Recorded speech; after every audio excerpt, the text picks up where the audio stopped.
ating M. Duelier, tulay ng tagumpay, best player of the game. Hatid syempre ng M. Duelier, tulay ng Pilipino, the muscle man, Vic Manuel from the Alaska Aces, scoring 16 points. May 6 din na rebound. Kasama niya si Kay, siya ang kanyang panganay mo ba ito? Oo, nag-iisa lang to.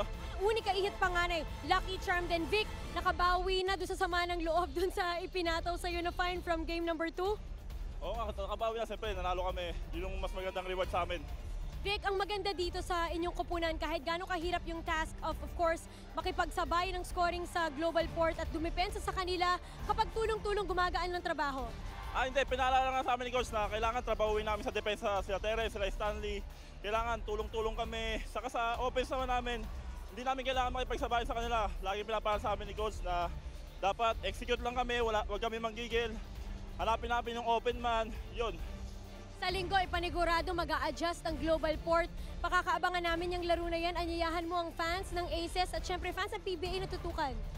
Yung mga fans ng Alaska na lagi sumusuporta sa amin, kita-kita tayo sa linggo. Saka batiin ko lang pala yung mother ko na nanonood siya ngayon, yung wife ko, saka yung mga tropang Olongapo, mga tiga Nueva Ecija, saka si Boshu pala, nagpapabati siya.